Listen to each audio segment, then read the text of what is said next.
మీ బతుక్కి ఏ రోజన్నా మీ సొంత జేబులో నుంచి 1 లక్ష రూపాయలు ఇవ్వగలరా మీరు? భారతీయ సిమెంట్స్ ఉన్నాయి మీకు, సాక్షి పేపర్లు ఉన్నాయి మీకు, వేల కోట్ల డబ్బు ఉంది. మీ జేబులో నుంచి ఏ రోజున 1 కోటి రూపాయలు కనీసం 10 లక్షలు తీసే ఏ రోజున పంచావా నువ్వు? నువ్వేంటి మాట్లాడతావు క్లాస్ వార్ గురించి? నన్ను అడుగు క్లాస్ వార్ గురించి నేను మాట్లాడతాను. సంపాదన వదిలిపోయి మా గవర్నమెంట్ మీరు అడగలుగుతాను. నీ బతుకులు ఏం చేశారు ఈ రోజున? ఈ స్టేట్మెంట్ కి మాత్రమే కామెంట్ బాక్స్ లో ఆన్సర్ ఇవ్వండి. అది దమ్ముంటేనే.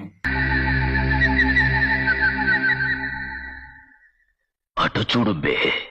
జగన్మోహన్ రెడ్డి గారు పాదయాత్రలో సీఎం కాక మునిపి మా పాపని దాదాపు 13 లక్షలు పెట్టి మా పాపకి ఆపరేషన్ చేయించాడు అన్న. పాపకి బ్రెయిన్ లో వాటర్ ఉండటం వల్ల దాదాపు 6 నెలల్లో నేను పిచ్చోళ్ళ తిరిగా. బట్ దేవుడి దయ వల్ల జగన్మోహన్ రెడ్డి గారి దగ్గరికి వెళ్ళాము.